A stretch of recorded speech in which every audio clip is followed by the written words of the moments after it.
नमस्कार दोस्तों, स्वागत है आप सभी का हमारे चैनल पे। सो गाइस, जैसा कि आपको पता है उत्तराखंड पब्लिक सर्विस कमीशन ने अपनी डेट अनाउंस कर चुकी है और मैंने ये सेट 1 जब मैं करा रहा था तब मैंने आपको बताया था कि जो इसका एग्ज़ाम 23 अप्रैल को निर्धारित किया गया है और जो कि उत्तराखंड स्टेट में कंडक्ट कराया जाएगा।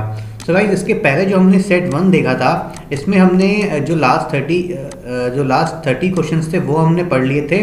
अब आइए स्टार्ट करते हैं अपना नेक्स्ट सीरीज यानी कि नेक्स्ट सेट नंबर 2 और इसमें हम जो नेक्स्ट क्वेश्चंस होंगे उसको डिस्कस करेंगे। सो आइए देखते हैं। तो जो हमारा 31st क्वेश्चन है उसके पहले देखते हैं।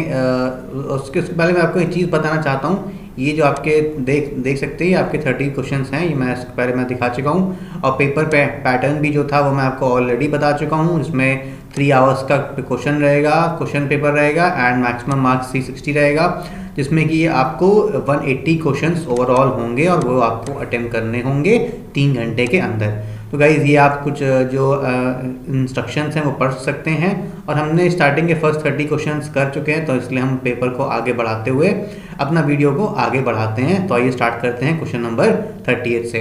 और इसमें हिंदी और इंग्लिश दोनों ही लैंग्वेज दी हुई हैं, तो जिसको हिंदी में करना है वो आप हिंदी में भी कर सकता है आराम से, कोई दिक्कत उसमें नहीं आएगी। ठीक है, तो आइए अपना स्टार्ट करते हैं नेक्स्ट 31st क्वेश्चन से। तो गाइस देखते हैं, एक सिंगली रिइंफोर्स्ड बीम दे रखी कंक्रीट की जिसका साइज 300 mm विड्थ दे रखा है एंड 750 mm इफेक्टिव डेप्थ दे रखा है विद स्टील, और जो एरिया ऑफ स्टील हमको प्रोवाइड किया गया है दैट इज 2000 mm स्क्वायर का स्टील हमको प्रोवाइड किया गया है और मॉडुलर रेशियो 15 दे रखा है, then depth of neutral axis will be, यानी कि न्यूट्रल एक्सिस की डेप्थ कितनी होगी। तो आइए देखते हैं। तो हम यहाँ पे अपना व्हाइट बोर्ड खोल लेते हैं सबसे पहले। और जैसे कि आपको पता है according to working stress method, अगर हम वर्किंग स्ट्रेस मेथड से जब सॉल्व करें क्वेश्चन को तो इसके अकॉर्डिंग जो डेप्थ ऑफ न्यूट्रल एक्सिस होती है कैसे निकलते हैं, इसका फॉर्मूला होता है BXA square upon 2 is equal to M AST into D minus XA into D minus XA। ये आपका फॉर्मूला होता है न्यूट्रल एक्सिस फाइंड आउट करने का। तो आप देख सकते हैं ये इस तरीके का फॉर्मूला होता है। तो अब इसमें आप वैल्यू सब्स्टिट्यूट करके आंसर निकाल सकते हैं इजीली। अब जैसे कि आपको B की वैल्यू दे रखी थी, यहाँ पे इफेक्टिव जो विड्थ दे रखा था 300 mm इफेक्टिव विड्थ दे रखा था और इफेक्टिव डेप्थ जो आपको दे रखा है that is 750 mm। Small m की वैल्यू आपकी दे रखी थी 15 एंड AST की वैल्यू आपको पुट कर रखी थी 2000 mm स्क्वायर। ठीक है, ये आपका इस तरीके से एरिया दिया हुआ था। और अगर मैं इसको डायग्राम बना के दिखाऊं तो ये बीम कुछ इस तरीके की है जिसकी इफेक्टिव विड्थ आपको दे रखी है 300 एंड इफेक्टिव डेप्थ जो दे रखी है ये यानी कि एरिया ऑफ स्टील है, ये आपका एरिया ऑफ स्टील है। ये आपको एरिया ऑफ स्टील दे रखा है अबाउट 2000 mm स्क्वायर। ठीक है, और जो इफेक्टिव डेप्थ क्या है, टॉप से इस स्टील के मिड सेक्शन तक की जो डिस्टेंस होती है that is called as effective depth and this effective depth is given as 750 mm और विड्थ आपका दे रखा है 300 mm का। तो अब आप जब वैल्यू इन सब में सब्स्टिट्यूट करोगे, अगर हम सब्स्टिट्यूट करें वैल्यू तो B हमको दे रखी है 300 mm इंटू XA स्क्वायर हमको फाइंड आउट करना है upon 2 is equal to M दे रखा है 15, AST दे रखा है 2000 एंड इफेक्टिव डेप्थ की जो वैल्यू है वो दे रखी है 750 माइनस XA। ठीक है, तो ये वैल्यूज जो है जो आपको दे रखी हैं और इस इक्वेशन को जब आप लोग सॉल्व करोगे तो उसमें आपको वैल्यू जो XA की आएगी that will be about 300 mm। तो जो न्यूट्रल एक्सिस की डेप्थ होगी that will be about 300 mm। तो क्वेश्चन देखते हैं। तो जिसमें आपको फर्स्ट ऑप्शन दे रखा है 200, सेकंड ऑप्शन दे रखा है 350, नेक्स्ट दे रखा है 300 और फिर दे रखा है 400। तो यहाँ पे आप देख सकते हैं हमारा जो वैल्यू आई थी that was 300, hence C is the correct answer for this question. ठीक है, अब अगला देखते हैं नेक्स्ट क्वेश्चन। ये क्वेश्चन देख सकते हैं आप कि एक प्री स्ट्रेस कंक्रीट बीम दे रखी है जिसका साइज 300 mm इंटू 900 mm है and it is pre stress with an initial pre stressing force of 810 kN with eccentricity of 360 mm at its mid span. तो गाइस यहाँ पे आप देख सकते हैं ये एक प्री स्ट्रेस कंक्रीट बीम दे रखी है। जैसे कि अगर हम फिर से अपने व्हाइट बोर्ड की तरफ चलें तो यहाँ पे सेकेंड पार्ट देखते हैं। सेकेंड स्लाइड में हम देखते हैं कि अगर हमको इफेक्टिव डेप्थ जो दे रखी है दैट इज़ बीम की, ये हमारा बीम का साइज दे रखा है। सॉरी, अगर मैं इसको यहाँ पे बनाता हूँ क्लियरली तो आपको ज़्यादा अच्छे से समझ में आएगा। ये आपकी हो गई बीम एंड दिस बीम का जो इफेक्टिव डेप्थ दे रखी है दैट इज़ 900 mm। ये आपकी दे रखी है 900 mm, और जो इफेक्टिव विड्थ दे रखी है this width is given as 300 mm। तो आप पेपर में देख सकते हो कि यहाँ पे जो 300 बाई 900 mm की आपको साइज दे रखा है। उसके बाद इनिशियल प्री स्ट्रेसिंग फोर्स जो लग रही है यहाँ पे 810 किलो न्यूटन की एट फोर्स लग रही है at an eccentricity of 360 mm at the mid span, यानी कि मिड स्पैन से 360 mm डिस्टेंस पे जो हमारा फोर्स लग रहा है वो कितना है 810 किलो न्यूटन का। तो अब हम देख लेते हैं, ये मान लीजिए अगर आपका मिड स्पैन है, this is the mid span and eccentricity is given as about it is given as about how much, ये आपकी eccentricity E दे रखी है and this eccentricity E is basically what, और यहाँ पे प्रेशरिंग फोर्स लग रहा है P किलो न्यूटन का, P किलो न्यूटन का स्ट्रेस फोर्स लग रहा है। और दैट इज जो फोर्स दे रखा था आपका, ये आपका दिया हुआ है हाउ मच, ये आप देख सकते हैं क्वेश्चन में, अगर फोर्स दे रखा है 810 किलो न्यूटन का फोर्स आपको दे रखा है, ठीक है। तो अब एसेंट्रिसिटी आपको दे रखी थी 60 mm, जो E की वैल्यू आपको दे रखी है दैट इज E आपको दे रखा है अबाउट 360 mm का, और P आपको जो वैल्यू दे रखी है force that is given as about, आप उस क्वेश्चन में देख सकते हो फोर्स की वैल्यू दे रखी है 810 किलो न्यूटन, तो आप 810 P की वैल्यू दे रखी है 810 किलो न्यूटन दे रखी है। E वैल्यू पता चल गई और P की वैल्यू इतनी गिवन है। अब आप देख सकते हैं कि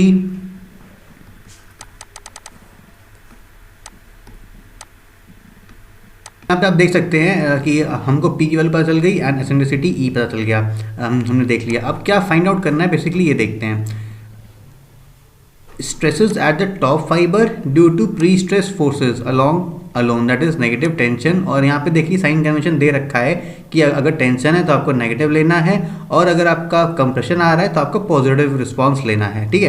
तो यहाँ पे आप देख सकते हैं कि जब ये जो P फोर्स लग रहा है, जब ये this force will create a moment of acting this direction, ठीक है। तो अभी जो मोमेंट इस डायरेक्शन में लेगा तो आप देख सकते हैं कि नीचे की ओर यानी कि डाउनवर्ड में क्या आएगा, कंप्रेशन आएगा, कंप्रेशन फेस आएगा, और अपवर्ड में क्या आएगा, टेंशन आएगा, ठीक है। ऊपर आपका तनाव रहेगा और ये आपका नीचे आपका कंप्रेशन आएगा। तो टेंशन आपको दे रखा है नेगेटिव एंड कंप्रेशन दे रखा है पॉजिटिव।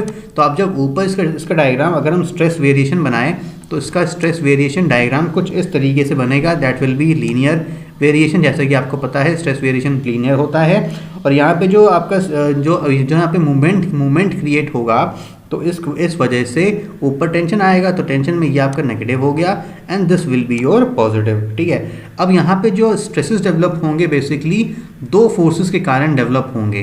पहला होगा जो फोर्स लग रहा है P, इसके कारण स्ट्रेस सिग्मा T डेवलप होगा, और दूसरा जो होगा, दूसरा ऑप्शन विल भी क्या होगा, जब जो उसमें मूवमेंट जनरेट हो रहा है, मूवमेंट कैसे जनरेट होगा, P इंटू, अब आप फोर्स देख सकते हो सेंटर से एसेंट्रिसिटी पे फोर्स लग रहा है, now this P into E will be the movement generated, और जिसके कारण यहाँ पर स्ट्रेस क्रिएट होगा। तो second will be due to movement created, इन दोनों के कारण सिग्मा स्ट्रेसेस यानी कि सिग्मा T जनरेट होगा, ठीक है।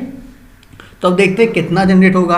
अब मान लीजिए सिर्फ फोर्स दे रखा है, तो फोर्स के कारण जो आपका डेवलप होगा this will be develop due to force and it will be constant. तो इसके कारण जो स्ट्रेस डेवलप होगा दैट विल बी P/A, और जो मूवमेंट के कारण जो स्ट्रेस डेवलप होगा आप देख सकते हैं ऊपर नेगेटिव आएगा और नीचे पॉजिटिव। कैसे?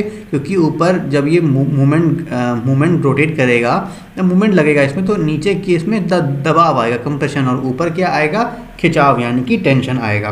तो इस केस में जो आपको स्ट्रेस मिलेगा that will be what, P into E is the movement, और उसके बाद YS अपॉन I, ठीक है। तो ये आपको जो है स्ट्रेस मिलेगा मूवमेंट के कारण, स्ट्रेस जो जनरेट होगा दिस विल बी दिस, और जो फोर्सेस के कारण डेवलप होगा दैट विल बी दिस, ठीक है।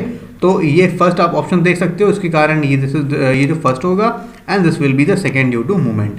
तो अब अगर हम दोनों को जोड़ दें तो हमको पता चल जाएगा कि कितना स्ट्रेस बेसिकली जनरेट होगा, ठीक है। तो अब देखते हैं P/A जोड़ेंगे, और क्योंकि इसमें कहाँ पूछा है हम देख सकते हैं, स्ट्रेस एट टॉप फाइबर पूछा है कि टॉप फाइबर पे स्ट्रेस कितना होगा।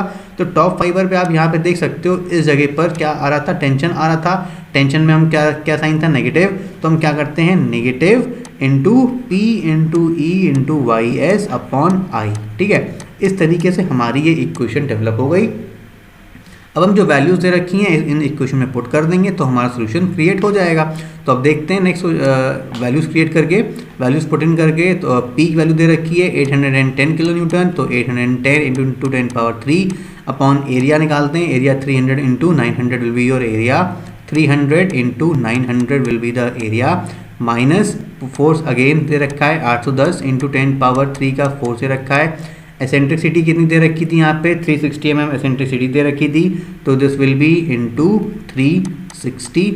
और फिर जो इफेक्टिव यानी कि वाई एस दे रखा था, डेप्थ ऑफ न्यूट्रल एक्सिस कितनी दे रखी थी, अगर हम 900 को हाफ कर देंगे it will be what, it will be about 450।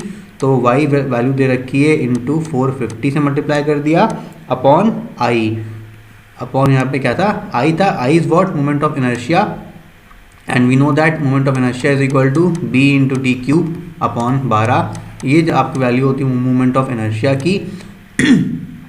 तो यहाँ पे बी दे रखा है आपको 300, बी की वैल्यू दे रखी है 300।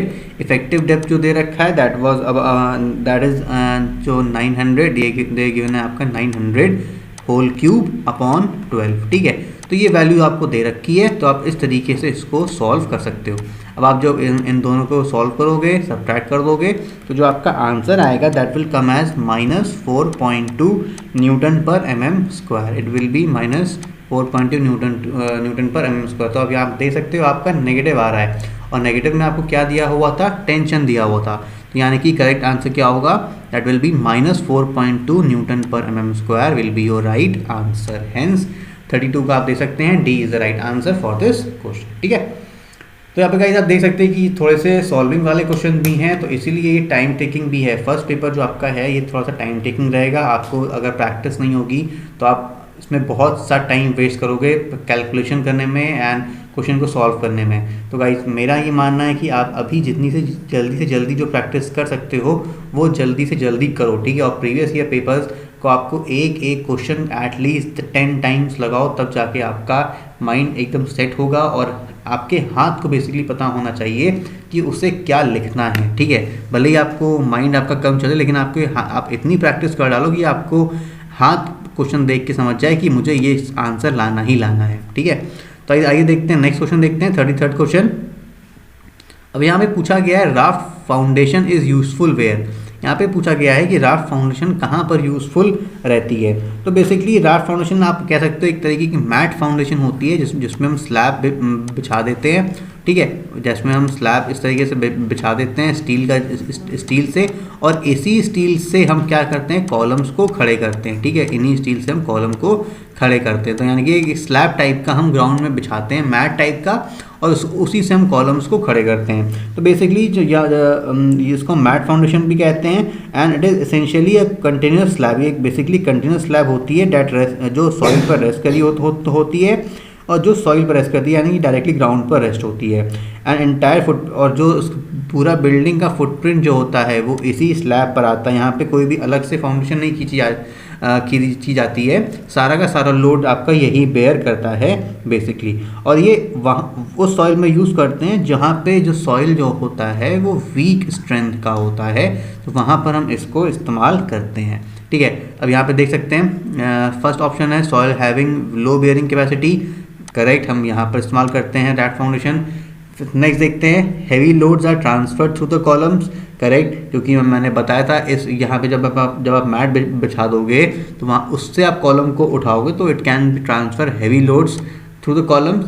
एंड दिस फिर सी देखते हैं superstructure is sensitive to differential settlement, यानी कि डिफरेंशियल सेटलमेंट जो होता है इसमें बहुत ही कम होता है, माइन्यूट्स होता है, ठीक है। तो इसीलिए basically all options are correct, hence D is the right answer for this question, ठीक है। तो अब नेक्स्ट देखते हैं, अगला क्वेश्चन देखते हैं हम। In case of columns of minimum dimension of 200 mm और अंडर, ठीक है, अगर कॉलम डायमेंशन 200 mm से कम है उसमें क्या करेंगे, whose reinforcing bars do not exceed 12 mm, यानी कि 12 mm से reinforcing bars एक्सीड नहीं कर रही है, then a nominal cover may be provided. तो हम उसमें उस केस में नॉमिनल कवर प्रोवाइड करते हैं। तो नॉमिनल कवर कितना होता है, ये बेसिकली आप देख सकते हैं, दिस इज अबाउट 25 mm। ठीक है, करेक्ट आंसर इज 25 mm। और अगर आपको इसमें इसको आपको अगर इसे कोड में देखना है तो आप रेफर कर सकते हो क्लॉज 26.4.2.1 ऑफ IS 456/2000। ठीक है, यहाँ मैंने क्लॉज मेंशन कर दिया है, आप क्लॉज में जाकर के डायरेक्टली इस वैल्यू को मेंशन या देख सकते हो। नेक्स्ट क्वेश्चन देखते हैं 35th। अब यहाँ पे क्या दे रखा है, इन limit state method of design of for RCC flexural members the centre of gravity of the compressive force acting on the section from the top most fibre of concrete is at a distance of. ठीक है, एक बार फिर से पढ़ लेते हैं question को। Limit state method में जो हम डिज़ाइनिंग का यूज़ करते हैं उसमें क्या पूछ रहा है, सेंटर ऑफ ग्रेविटी जो कंप्रेसिव फोर्स की होती है that acts along the section of from the top most fibre. Top most fibre से जो कंप्रेसिव फोर्स लग रहा होता है वो किस डिस्टेंस पे लग रहा होता है। ठीक है, तो बेसिकली ये आप देख सकते हो, जो करेक्ट आंसर होगा that is 0.42 of the depth of neutral axis. तो इसके लिए जब हम वाइट बोर्ड पे चलते हैं, हम जब सेकेंड वाइट बोर्ड देखते हैं, खोलते हैं, तो यहाँ पे आप देख सकते हो कि जो हम फिगर ड्रॉ करते थे जब हम RCC हमने पढ़ा था, तो इसमें इस तरीके की बीम होती थी। बीम ये effective depth small d is the effective depth, और यहाँ पे आप ये रेनफोर्समेंट प्रोवाइड कुछ करते थे। उसके बाद जो आप फोर्स फाइंड करते थे वो कैसे निकालते थे, ये आपका कुछ इस तरीके से डायग्राम बनता था, इस तरीके से आपका डायग्राम रहता था, और यहाँ पे आपका कंप्रेसिव फोर्स C लगता था। ठीक है, तो ये डिस्टेंस बेसिकली पूछ रहा है कितनी है, तो दिस डिस्टेंस वाज 0.42 XA, और XA क्या था, XA is the depth of neutral axis. ये XA was the depth of neutral axis. और जो बेसिकली कंप्रेसिव फोर्स अगर आपको पूछता है कि कितना कंप्रेसिव फोर्स लगता था, ये X है। ठीक है, तो कितना कंप्रेसिव फोर्स लगता था, it was 0.36 FCKB into XA। ठीक है, तो ये आपका यूज़ होता था बेसिकली, कंप्रेसिव फोर्स कितना लगता था वो ये था, और कितनी डिस्टेंस पे ये फोर्स लगता था, that was at a distance of 0.42 XA। तो गाइस ये मैंने आपको जब मैं RCC पढ़ा रहा था, या अभिषेक सर ने जो वीडियो लेक्चर्स अपलोड किए हैं वो उसमें उन्होंने ये चीज़ बताई हुई है, बेसिकली एक्सप्लेन करी हुई है। तो आप अगर चाहते हो तो आप हमारा जो RCC के लेक्चर्स हैं वहाँ पे जाकर विजिट करके उसको फिर से देख सकते हो, रिवाइज कर सकते हो। ठीक है, और यहाँ पे जो टेंशन फोर्स लगता था that was about T was about 0.87 FY। ठीक है, तो this was the tensile force, sorry इसका डायरेक्शन कुछ इस तरीके से होता था। ठीक है, तो आप यहाँ पे करेक्ट आंसर देख सकते हो, it was C is right answer, that is 0.42 of the depth of neutral axis is the right answer.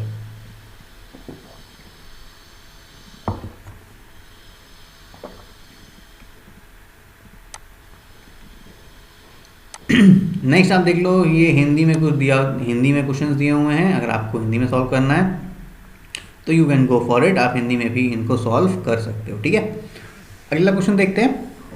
In the doubly reinforced concrete beam if D' is the effective cover to the compression reinforcement, XM is the depth of neutral axis and strain at the level of compression reinforcement is given by. तो ये हमने पढ़ चुके हैं, हम ये भी हमने इसको सॉल्व करने का तरीका देखा था कि क्या होता है। दो सिमिलर ट्रायंगल्स लेते थे, तो एक बार फिर से देख लेते हैं, हम थोड़ा सा रिवाइज करा देते हैं आपको। जैसे कि ये आपकी बीम है, ठीक है, उसके ऊपर जो हम अज्यूम करते थे स्ट्रेस स्ट्रेन जो डिस्ट्रीब्यूशन होता है वो लीनियर होता है एट टॉप मोस्ट फाइबर। तो टॉप मोस्ट रेनफोर्समेंट ये प्रोवाइड किया गया है, और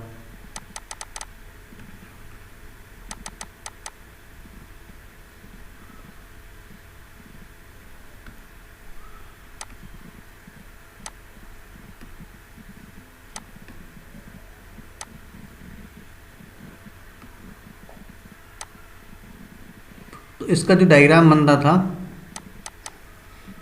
डायग्राम बनता था वो कुछ इस तरीके से था। ये आपका न्यूट्रल एक्सिस था, और ये आपका top variation, this was the top variation given by, ये इस तरीके से बनता था। ठीक है, ये और ये आपका जो कंप्रेसिव स्ट्रेस पे जो फोर्स लग रहा था वो ये था।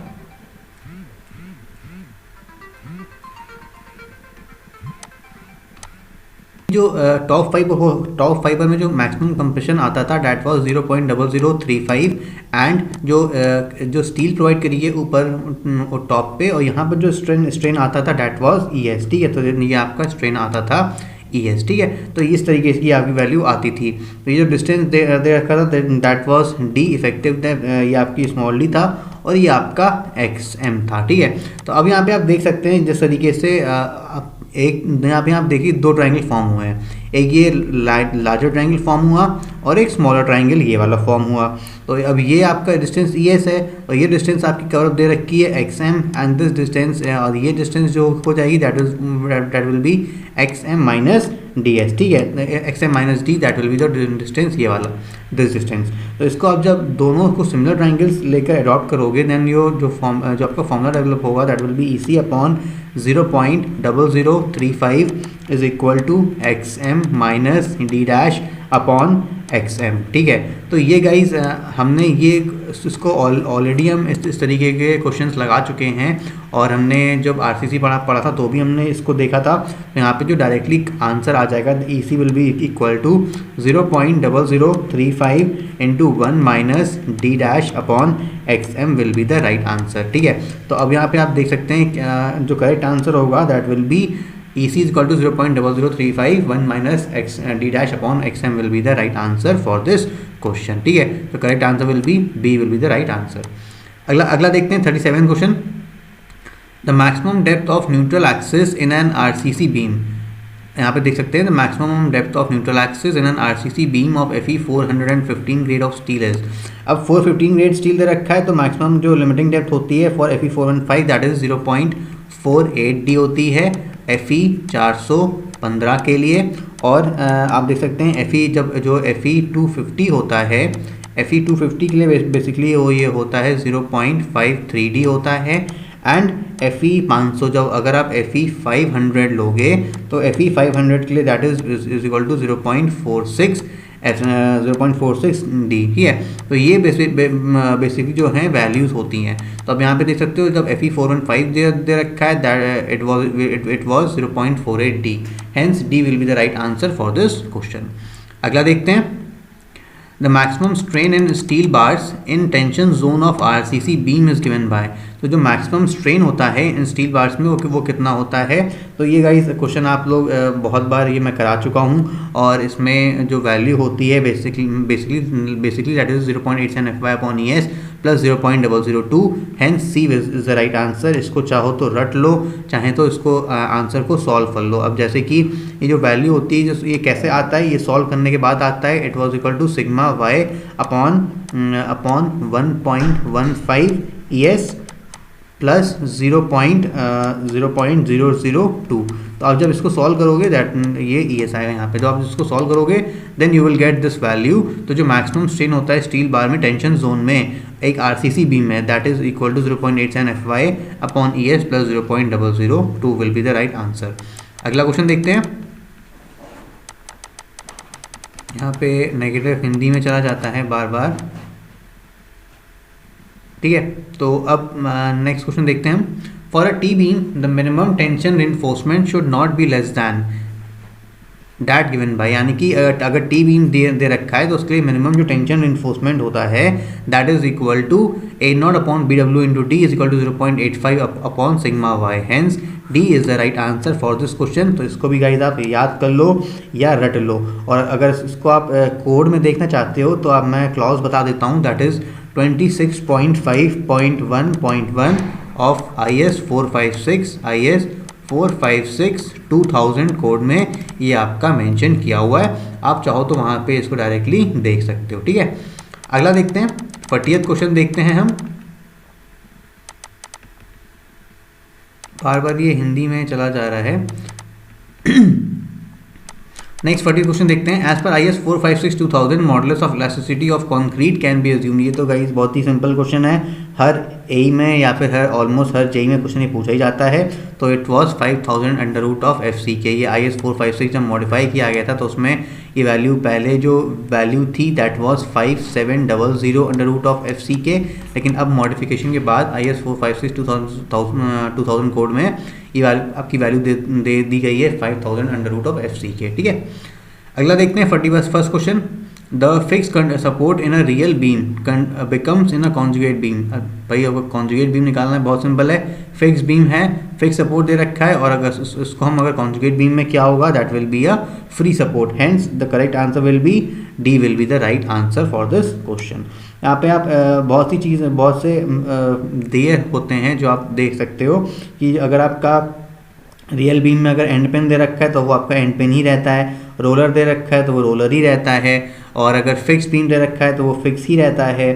तो सॉरी, अगर आपका फिक्स बीम दे रखा है तो वो आपका फ्री बीम हो जाता है। ठीक है, तो इस तरीके से इंटरनल अगर पिन दे रखा है तो वो इंटरनल हिंज हो जाती है। तो इस तरीके से कुछ क्वेश्चंस हैं, जो क्वेश्चन जो हैं वो एग्जामिनेशन में पूछे जाते हैं। इसका एक पूरा टोटल ग्राफ है, वो हम आपको ऑलरेडी जब मैं पढ़ा रहा था आरसीसी तो उसमें मैंने आपको मेंशन किया हुआ है, तो आप जाके वहाँ पर देख सकते हो। ठीक है, और बाकी जो मैंने बोला है वो भी आप अपने नोट्स पे को बना लो या लिख लो, तो भी आपको आराम से याद हो जाएगा। अगला देखते हैं 42nd। If a composite bar of steel and copper is heated the copper bar will be under. अब भाई स्टील और कॉपर को, दोनों ही को अगर कंपोजिट बार में अगर हीटअप कराते हो, ठीक है, तो उसमें तो स्टील में क्या आएगा और कॉपर में क्या आएगा देख लेते हैं। तो बेसिकली आप देख सकते हो, जो आपका स्टील का कोएफिशिएंट ऑफ थर्मल एक्सपेंशन होता है फॉर स्टील का कोएफिशिएंट ऑफ थर्मल एक्सपेंशन होता है 12 इंटू 10⁻⁻6, और जो कॉपर का होता है, जो आपका कॉपर का होता है that is equal to 16 into 10⁻⁻6 ये होता है। तो आप देख सकते हो alpha coefficient of thermal expansion copper का ज़्यादा बड़ा है as compare to coefficient of thermal expansion of steel. Hence copper bar will be under compression and steel will be under tension.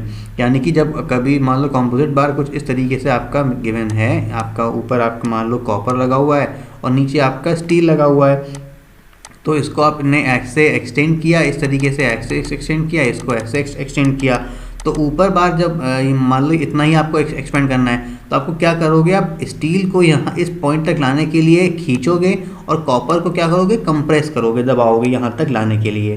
तो बेसिकली क्या होगा, जब थर्मल एक्सपेंशन होगा तो यहाँ तक लाने के लिए कॉपर को हमको कंप्रेस करना पड़ेगा एंड स्टील को हमको टेंशन देना पड़ेगा। हेंस जो करेक्ट आंसर होगा तो copper bar will be under compression, hence C will be the right answer for this question. तो अब आगे बढ़ते हैं, 42nd कुछ हमने कर लिया है। अब 43rd क्वेश्चन को देखते हैं। 43rd क्वेश्चन में बेसिकली आपको जो गिवन है, एक 3 हिंज सिमेट्रिकल आर्च दे रखी है जिसमें आपका लोडिंग सारी दे रखी है एंड किस पॉइंट पे कितना लोड दे रखा है वो भी आपको मेंशन्ड है, और which of the following is the magnitude of the correct horizontal thrust. इसमें बेसिकली आपको करेक्ट हॉरिजॉन्टल थ्रस्ट बताना है कि कितना हॉरिजॉन्टल थ्रस्ट आ रहा है। तो अब this is point A, this is point B. अगर हम यहाँ पे सम ऑफ इसको हम सॉल्व करें तो सम ऑफ मूवमेंट एट ए, इसको हम मान लेते हैं 0 जैसा कि हम मानते हैं। तो अब 2p फोर्स कितना लग रहा है 2p and this is acting as a distance of what 4 metre, नहीं सॉरी ये कंप्लीट स्पैन यहाँ से यहाँ तक 4 मीटर दे रखा है, और ये किस पॉइंट पे ऐड कर रहा है 3 मीटर पे ऐड कर रहा है b पॉइंट से। तो b से 3 पे ऐड कर रहा है तो a से कितने पे ऐड करेगा 5 मीटर पे ऐड कर रहा है। हेंस मोमेंट एट a कितना होगा 2p is the force acting as a distance of 5, और तो VB और जो VB जहाँ पे रिएक्शंस लग रहे हैं this is VB and this is VA। तो VB इंटू टोटल डिस्टेंस कितना दे रखा है 8, 5 इंटू 8, हेंस VB इंटू 8 विल बी, ये आपका इक्वेशन कुछ बनेगी इस तरीके से। हेंस VB will be equal to what, this will be equal to 10 into P upon 8। तो 10P अपॉन 8 आपका वैल्यू होगी, it will be 1.25 P value आपकी होगी। ठीक है, हेंस VA, तो जो VA जो अब VB हमने निकाल लिया, वो VB देख सकते हैं VA plus VB will be how much, it will be equal to 2P। तो VB की वैल्यू हमको दे रही है 1.25, तो VA will be how much, VA will be 2P minus VB 1.25P। तो 2P माइनस 1.25P कितना होगा, दैट विल बी 0.75P। ठीक है, तो VA आ गया आपका 0.75P वी है आके आपका 0.75p। तो moment at C will be, तो वी ए की वैल्यू पता चल गई और हमको वी बी की वैल्यू पता चल गई। तो अब मोमेंट, अब देख लेते हैं कि जो सी पॉइंट है यानी कि टॉप क्राउन मॉल, क्राउन पे भी जैसे कि है, आपको पता है कि ये क्राउन मॉल भी है, तो मैंने मुंह से गलती से निकल गया, सी इज़ द क्राउन। तो यहाँ पे बेसिकली तो हम मोमेंट एट सी पुट कर देते हैं, sum of moment at C is equal to 0। हम सी पॉइंट पे 0 मोमेंट ले लेते हैं, तो sum of vertical forces acting at A into 4 minus V A, कारण वी ए जो क्या लगा रहा है इस पॉइंट को लेके इस तरीके का मोमेंट लगाएगा, तो ये कौन सा आपका मोमेंट हुआ, दिस इज क्लॉकवाइज मोमेंट। और उसके बाद जो एच ए लगाएगा, जो हॉरिजॉन्टल थ्रस्ट लग रहा है H A, this is horizontal force acting at A, तो ये आपका कुछ इस तरीके से मूवमेंट लगाएगा, this will be an anti clockwise movement. So H A into 1.5 is equal to 0। जब हम सी पॉइंट पे जब वैल्यू को मूवमेंट को 0 पुट करेंगे तो वी ए की वैल्यू हमको पता है, hence H A will be what, it will be equal to V A into 4/1.5। तो this will be equal to 0.75 into 4p upon 1.5 So this will be equal to 2p will be the right answer. Hence, तो basically जो इसका correct answer होगा that will be p will be the right answer for this question. ठीक है, अब देख सकते हैं आपकी जो कुछ क्वेश्चंस हैं पेपर 1 में वो सॉल्विंग वाले हैं, लेकिन अगर आप अपना माइंड शार्प रखोगे और माइंड को एग्जैक्टली पता होगा कि उसे क्या करना है, तो वो ईजिली क्वेश्चन सॉल्व हो जाएगा, कोई भी प्रॉब्लम नहीं आएगी। ठीक है, तो आइए अगला क्वेश्चन देखते हैं, 44th क्वेश्चन देखते हैं। The deflection at the mid span of a beam A B by unit load method will be. अब यूनिट लोड मेथड लगा करके हमको मिड स्पैन पर डिफ्लेक्शन फाइंड करना है ए बी पे। ठीक है, तो जो बेसिकली ये जो यहाँ पे एक ऑलरेडी हम क्वेश्चन इस तरीके के करा चुके हैं, और ये एक कह सकते हैं ये फॉर्मूला बेस्ड है डायरेक्टली। ठीक है, तो अगर आपको फॉर्मूला वो याद है तो आप इजीली इसको सॉल्व कर ले जाओगे। तो जब कभी भी डिफ्लेक्शन निकालना होता है आपका सिंपली सपोर्टेड बीम पे और यूडीएल ऐड कर रहा होता है, तो it will be about 5/384 WL to the power 4 upon EI। तो ये आपका फॉर्मूला होता है। तो ये बेसिकली एक फॉर्मूला बेस्ड क्वेश्चन है, तो आप यहाँ पे आराम से देख सकते हो कि C will be the right answer for this, sorry not C but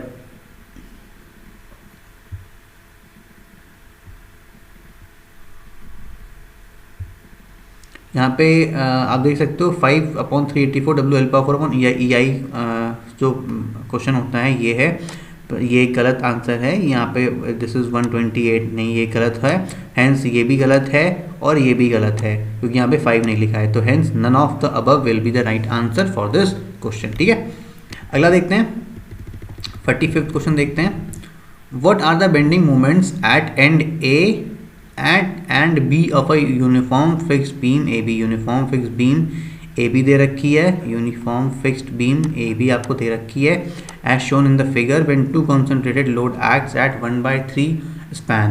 तो L/3 स्पैन पे जब दो लोड रखे हैं, एक लोड ये गिवन है, एक लोड ये गिवन है। ठीक है, L/3 डिस्टेंस पे लग रहा है। तो उसके बाद आप देख सकते हैं कि जिस तरीके से जो मूवमेंट जो डेवलप होगा, बेंडिंग मूवमेंट हमको पूछा है एंड ए पे और एंड बी पे ऑफ यूनिफॉर्म फिक्स्ड बीम ए। तो अब ए पॉइंट पर और बी पॉइंट पे जो मूवमेंट पूछा है दैट विल बी व्हाट,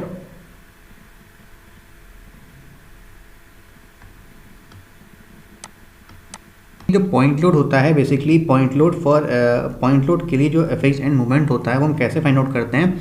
इस तरीके से आप देख सकते हैं, ये बीम है, this is the fix beam and m1 is the movement at this point, this is the m1 movement here and this is the m2 movement over here. तो ये आपका P लोड गिवन है यहाँ पे P, तो यहाँ पे एक this is A and this is B, ये डिस्टेंस पे होता है। तो आप इस तरीके से m1 भी फाइंड कर सकते हो, m2 भी फाइंड कर सकते हो for the point load P। तो m1 विल जो गिवन होता है that is equal to P into B square upon A upon L square and जो m2 होता है, m2 जो बेसिकली होता है that is PA square into B upon L square. ठीक है। तो एक पॉइंट हो गया ये, दूसरा पॉइंट हो गया आपका ये।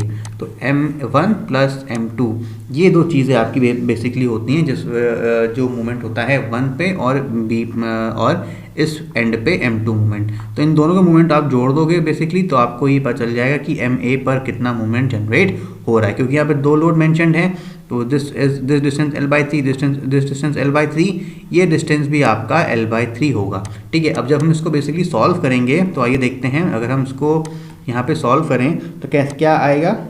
तो moment at A, m at A हमने देखते हैं, it will be what, W is the load acting, और कितने पे l/3, यानी कि b यहाँ पे जो हमने यहाँ पे लिया था p into B square into A, तो b will be what, l/3 will be the b, ठीक है। तो यहाँ पे l/3 इज द b, तो l/3 होल स्क्वायर कर दिया। a क्या था, a क्या आएगा 2l/3, al will be what 2a/3। अब ये डिस्टेंस यहाँ से लेके complete for this point load this will B a and this will B b। अब पहले हमने ये वाला पॉइंट लोड लिया, अब जब ये वाला पॉइंट लोड लेंगे तो उसके लिए this distance will become a and sorry this distance will become b and this distance will become a।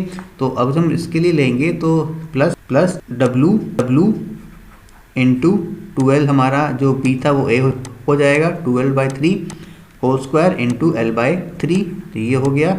और अपॉन क्या, अपॉन l स्क्वायर करते थे, तो this upon l square and this upon l square, इसको ऐसे कर सकते थे। तो इसको जब आप बेसिकली सॉल्व करोगे गाइस, तो ये आपका आ जाएगा, this will be about this will come twice of WL upon 27 plus 4WL upon 27, तो ये आपके वैल्यूज़ आ जाएंगी। तो जब आप इसको जोड़ दोगे it will B 6WL upon 27, ठीक है। तो ये आपका आ जाएगा twice of WL upon 9, this will be the right answer for this question, ठीक है। तो ट्वाइस ऑफ WL अपॉन 9 आपका राइट आंसर होगा, hence 2WL upon 9 will be the right answer for this question, ठीक है। तो इस तरीके से आपको सॉल्व करना है क्वेश्चन को, आपको ये फॉर्मूला यूज़ करके आपको वैल्यूज़ फाइंड आउट करनी है, ठीक है। नेक्स्ट देखते हैं, a beam is hinged at end A and fixed at B, यानी कि एक पॉइंट पे हिंज है दे रखा है और एक पे बी पे आपका फिक्स दे रखा है। A moment M is applied at end A पर जो आपका हिंज सपोर्ट है वहाँ पर एम मूवमेंट लगाया हुआ है। तो मूवमेंट डेवलप एट बी, आप तो पता है जो कैरी ओवर मूवमेंट होता है वो m/2 होता है, ये हम पहले ही करा चुके हैं आपको। हेंस यहाँ पे करेक्ट आंसर मैं आपको, अगर हम आपको डायग्राम बना के दिखाएं, मान लो एक एंड फिक्स्ड है और एक एंड आपका हिंज दे रखा है, तो hinge is what a point and fixed is what b point. अब यहाँ पे अगर m मूवमेंट लग रहा है तो m जो कैरी ओवर होगा फिक्स एंड पे, this will be carried about m/2, ये m/2 कैरी होता है। तो correct answer will B C, will be the right answer for this question.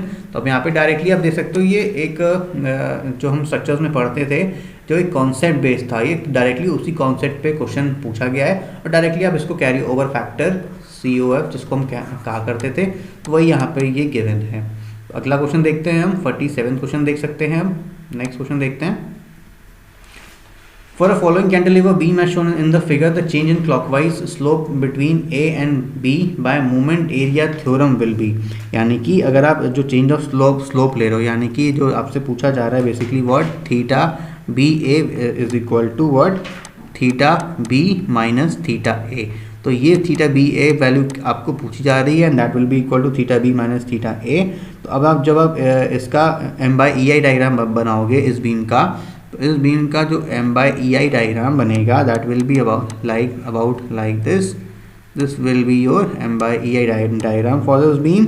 और ये आपको जो लोडिंग रहेगी that will B W into L upon EI, this will be the top and this is what, this is m upon EI diagram, ठीक है। This is m/EI diagram है और ये डिस्टेंस आप दिखा सकते हो, दिस इज L, ठीक है। तो this is WL upon EI, ये आपका हो गया m/EI डायग्राम। तो बेसिकली थीटा BA क्या होता है, this is the area of m/EI diagram between A and B। Basically जो आपका थीटा BA यानी चेंज इन स्लोप होता है, this is equal to area of m upon EI diagram between A and B, ठीक है। तो ये आपका चेंज इन एरिया डायग्राम होता है। तो जो थीटा BA आएगा that will B WL square upon 2। अब जब आप इसको आप वैल्यू पुट करोगे तो it will be about how much, half आप इसका इस पूरे डायग्राम का एरिया निकाल दो, this will be the correct answer for this question. यानी जैसे कि आपको पता है थीटा बी है, हमने बताया this is equal to area of M by A diagram. तो half of total top load कितना दे रखा है, W into L upon E I, half of base into height, और दिस इज इंटू एल। ठीक है, तो हाइट यहाँ पे एस मान सकते हैं ये, और बेस मान सकते हैं एल। तो correct answer will be what, this will become WL square upon twice of E I, WL square upon twice of EI, hence WL square upon twice of EI will be the right answer, hence 47 का C will be the right answer for this question। ठीक है, अगला देखते हैं next question. The shear stress on a beam section is maximum। जो shear stress पे beam section पे जो shear stress मैक्सिमम होगी, कहाँ पर मैक्सिमम होगी ये पूछा गया है इसमें। ठीक है, तो अब देखते हैं।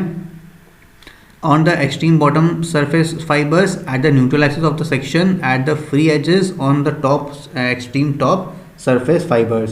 यहाँ पे आप देख सकते हैं, अगर हम shear stress distribution diagram बनाएं, अगर ये बीम है आपका, जो shear stress distribution diagram जो इसका बनेगा कुछ इस तरीके का ये बनेगा। ठीक है, इस तरीके की वैल्यू होगी, this will be your maximum. और जो टाउ मैक्सिमम shear stress होता है that is equal to 3/2 of tau average. ये आप याद रखना, कभी कभी ये भी डायरेक्टली क्वेश्चन बेस्ड पूछा जा सकता है। ठीक है, तो अब यहाँ पे देख सकते हैं जो shear स्ट्रेस बेसिकली जो मैक्सिमम होगा कहाँ पे, न्यूट्रल एक्सिस पर मैक्सिमम आ रहा है, hence B will be the right answer for this question. ठीक है, जो दिया हुआ है सिंपली सपोर्टेड बीम दे रखी है, एक इस तरीके से सिंपली सपोर्टेड बीम है विद जिसका क्रॉस सेक्शन एरिया जो है वो रेक्टेंगुलर है, is subjected to a concentrated load at a mid span पर, यानी कि इस पॉइंट पर यहाँ पर एक लोड लग रहा है, मान लो W इसमें लोड लग रहा है। अगर हम विड्थ एंड डेप्थ इसकी डबल कर देते हैं then the deflection at mid span will be reduce to how much. तो गाइज जैसे कि आपको पता है कि हम ये ऑलरेडी हमको पता है कि deflection at point C due to any point load in a simply supported beam is given by WL to the power 4 upon 48 EI। this is 48 EI। ठीक है, तो अब अगर इसका हम देखते हैं कि हमको बोला गया है इस जो विड्थ है वो डबल कर दी गई है, ट्वाइस ऑफ बी कर दिया गया है, एंड जो इफेक्टिव डेप्थ है जो डी है वो भी हमारी डबल कर दी गई है, hence B dash is equal to 2b and D dash is equal to 2d। अब अब ये जो वैल्यू है इनसे हमें डिफ्लेक्शन फाइंड आउट करना है डेल्टा सी। तो delta C dash will be equal to how much, it will be equal to WL to the power 4 upon 48 E into I। I is what basically is equal to BDQ upon 12। So B is given how much, twice of B, and D is how much, D is equal to twice of D whole cube upon 12। ठीक है, तो ये आपको दे दिया गया है इस तरीके से वैल्यू। तो अब क्या है delta C dash is equal to, अब डेल्टा सी ऑलरेडी इस इक्वेशन में हम देख चुके हैं, this is delta C upon 16। तो यहाँ पे अगर हम 16 से वैल्यू डिवाइड कर देंगे, आप जब इस कंप्लीट को सॉल्व करोगे तो यहाँ पे वैल्यू नीचे जो आएगी that will be 16, hence delta D dash will be is equal to delta C upon 16। Now अब जब हम इसको परसेंटेज में फाइंड आउट करेंगे इट विल बिकम एज 6.25%। ठीक है, परसेंटेज में फाइंड आउट करने के लिए बेसिकली आपको क्या करना है, सिर्फ 100 से इसको मल्टीप्लाई कर देना है, तो वैल्यू विल बी व्हाट 6.25%। तो यहाँ पे आप देख सकते हैं correct answer will be A, will be the right answer, that is 6.25%। ठीक है, अगला क्वेश्चन देखते हैं। What is the deflection at the mid span for a simply supported beam as shown in the figure. अब यानी कि यहाँ पे डिफ्लेक्शन बताना है 50th क्वेश्चन में कि कितना होगा बेसिकली। तो ये आपको पता है delta C is equal to simply supported beam में पॉइंट लगा हुआ है, तो it is nothing but formula is PL cube upon 48 EI। ठीक है, ये आपको फॉर्मूला दे रखा है, hence PL cube upon 48 EI, that is C will be the right answer for this question. अगला देखते हैं अपना 51st क्वेश्चन देखते हैं। Forces in the member AC में कितना फोर्स है and AB of the truss shown below will be respectively positive and tension. यानी कि AC में और AB में हमको पूछा गया है कि फोर्सेस कितना होगा, या क्योंकि आपको थ्योरम पता है जो परपेंडिकुलर थ्योरम है ये इसमें और इसमें जो फोर्सेस आएंगी दैट विल बी ज़ीरो, इसमें ज़ीरो फोर्स होगी और इसमें भी ज़ीरो फोर्स होगी। और इस जॉइंट पे अगर हम C पॉइंट देखेंगे तो यहाँ पे P लोड लग रहा है, and this complete P load will be transferred to this truss to this member कह सकते हैं हम इस ट्रस्ट के। तो सी बी में जो लोड आएगा that will be equal to P and A C and A B will be equal to 0 and 0 that is due to the theorem which we have studied during जब हम trust पढ़ रहे थे तब हमने उसको पढ़ा था। 52nd क्वेश्चन अब देख लेते हैं। The effective length of a column of length L fixed against rotation and translation and one end whereas other end is free. अगर एक एंड फिक्स्ड है और अदर एंड फ्री है तो इस केस में क्या होता है, तो वैल्यू जो हो जाती है जस्ट डबल हो जाती है। Hence right answer will be C will be the right answer for this question. ठीक है, that is twice of L। अब आगे देखते हैं 53rd क्वेश्चन देखते हैं हम लोग। The section modulus of a hollow circular section of outer diameter d and inner diameter small d। अब इसको सेक्शन मॉडुलस जो होता है that is z is equal to pi by 32 capital D to power 4 minus small d to the power 4, ये आपका value होती है। तो अब यहाँ पे देख सकते हैं अब pi capital D to power 4 minus small d to power 4 कर लेंगे और इसको अपॉन y मैक्सिमम से जब डिवाइड भी कर दोगे I1 z is equal to what nothing but is equal to I upon y maximum. तो हम जब I को अभी y मैक्सिमम हमने डिवाइड किया we will get this value and hence the correct answer will be what capital D to power 4 minus small d to the power 4 is the right answer। ठीक है, अगला देखते हैं 54 question देखते हैं अब। The maximum bending moment in a beam under a wheel load caused by a train of moving load is, यानी कि अगर train of moving wheel load लग रहा है तो मैक्सिमम बेंडिंग मूवमेंट जो होगा विल बी एक पॉइंट लोड के बिलो ही होगा। जो मैक्सिमम बेंडिंग मूवमेंट होगा that will be a below point load and this point should be so place that the point load and resultant load is equidistant from the mid span. यानी कि इस point को हमें इस तरीके से रखना है ताकि वो सेंटर जो पॉइंट है, जो बीम का सेंटर पॉइंट है, सेंट्रल पॉइंट, उससे मिड स्पैन पे इक्वल हो।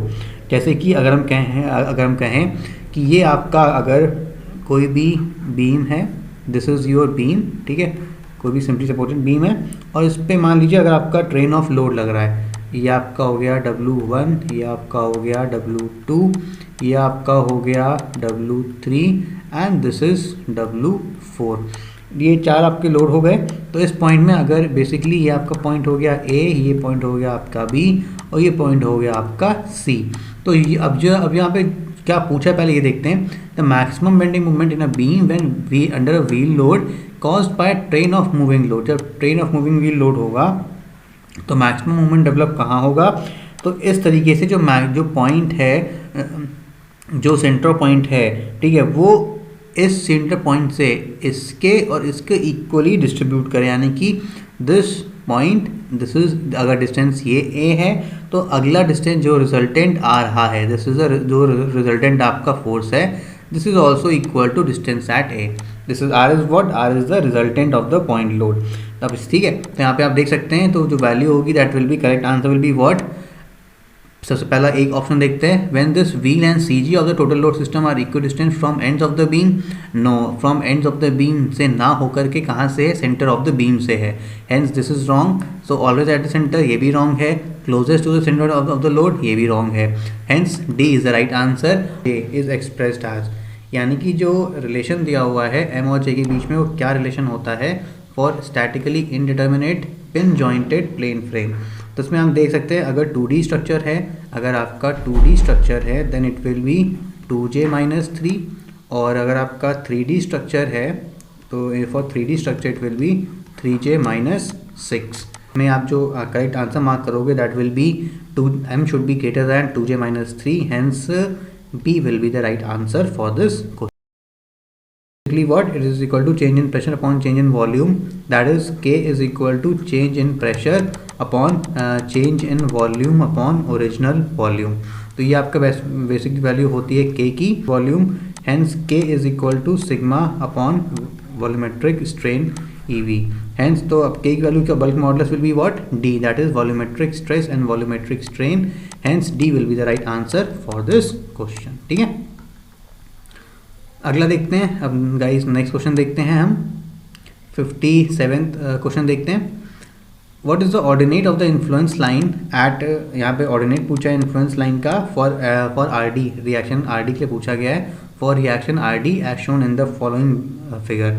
तो आप देख सकते हैं कि अगर आप इन्फ्लुएंस लाइन बना रहे हैं रिएक्शन एट RD के लिए यहाँ पे यानी कि जो रिएक्शन है एक पॉइंट D पॉइंट पे आएगा, तो ये जो फिगर बनेगी इसकी कुछ इस तरीके से बनेगी। अगर ये आपकी बीम याली बीम ले लें हम, और ये पॉइंट मान लीजिए A है, this point is B and this point is C and this point is D।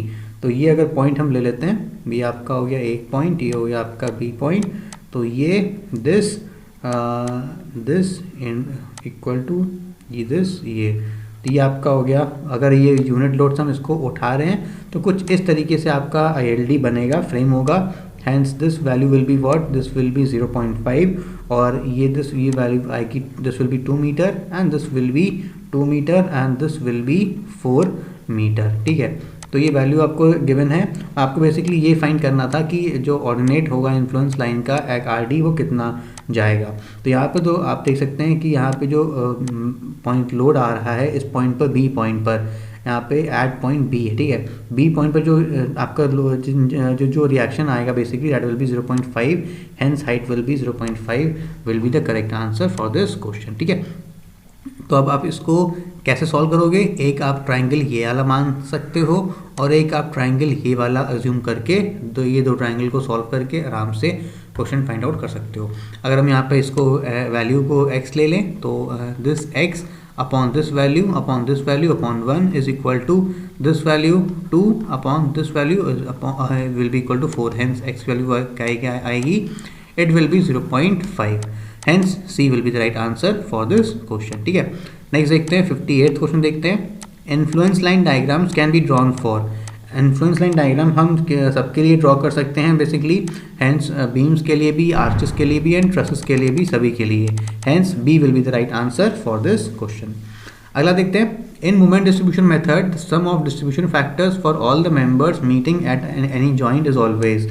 तो यहाँ पे क्या है कि इन मोमेंट डिस्ट्रीब्यूशन मेथड में तो डिस्ट्रीब्यूशन जो सम होता है डिस्ट्रीब्यूशन फैक्टर्स का for all the members meeting at any point, at any joint पे जो मेंबर्स जो मीट कर रहे हैं, this is always less than 1।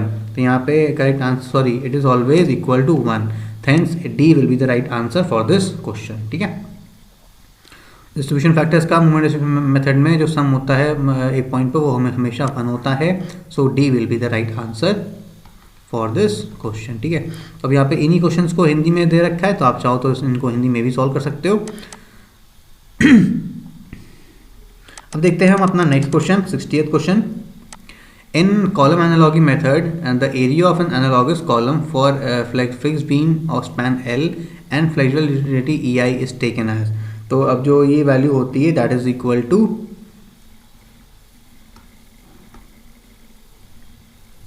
अगला 61st क्वेश्चन देखते हैं। The strain energy stored in a member due to a bending movement, bending movement के कारण जो स्ट्रेन एनर्जी स्टोर्ड होती है किसी भी मेंबर में, दैट इज हाउ मच, तो it will be equal to U will be equal to integration of m² dx upon twice of EI। ठीक है, तो ये वैल्यू आपकी गिवन अप होती है, तो hence m² dx upon twice of EI, तो m² dx upon twice of EI will be the right answer, hence C will be the right answer for this question. तो guys आज हम देखते हैं, हमने आज 61 क्वेश्चन से हमने 31st से 61 क्वेश्चन तक कर लिया है। अब नेक्स्ट जो क्वेश्चंस हैं हम अपने नेक्स्ट सेट में लेकर आएंगे। तो guys up till then keep watching, और अगर आपने हमारा फर्स्ट सेट नहीं देखा है तो इसको प्लीज़ जाकर हमारे प्लेलिस्ट में जाइए UKPSC की, और उसमें फर्स्ट सेट देखिए, उसके बाद आप सेकेंड सेट को स्टार्ट करिए। सो गाइस अगर आपको वीडियो अच्छा लगा हो तो प्लीज़ लाइक शेयर सब्सक्राइब जरूर करिएगा। Thank you for watching this video, thanks a lot.